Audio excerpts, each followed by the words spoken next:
Hi hello all welcome to simple maths magic Tamil. இன்றைக்கி நம்ம class 6th chapter 1 example 1.10. இது வந்து ஒரு சிம்பிளிஃபிகேஷன் ப்ராப்ளம் தான். இது டிஎன்பிசி சிம்பிளிஃபிகேஷன் ப்ராப்ளத்துக்கு உங்களுக்கு யூஸ் ஆகும். வாங்க நம்ம ப்ராப்ளத்துக்குள்ளே போடுவோம். 24 + 2 × 8 / 2 - 1. இது போட்மாஸ் ரூட் பிரகாரம் சால்வ் பண்ணணும். போட்மாஸ்னால் full form brackets, order, division, multiplication, addition, subtraction.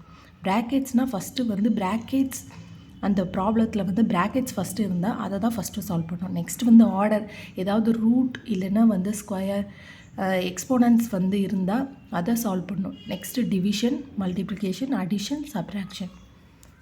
இங்கே வந்து ஃபஸ்ட்டு வந்து ப்ராக்கெட் இல்லை, ஆர்டரும் இல்லை, டிவிஷன் இருக்குது. ஸோ 24 + 2 × 8 / 2 வந்து 4 - 1. நெக்ஸ்ட்டு வந்து டிவிஷன் சால்வ் பண்ணிட்டோம். அடுத்து மல்டிப்ளிகேஷன் தான். அப்போ 2 × 4 தான் சால்வ் பண்ணணும். 24 + 8 - 1. நெக்ஸ்ட் வந்து அடிஷன் சால்வ் பண்ணணும். 24 + 8 என்ன வரும்? 32. 32 - 1 31. இதுதான் இதோட ஆன்சர். இந்த வீடியோ உங்களுக்கு பிடிச்சிருந்தால் லைக் பண்ணுங்கள், ஷேர் பண்ணுங்கள், மறக்காமல் சப்ஸ்கிரைப் பண்ணுங்கள். Thank you so much.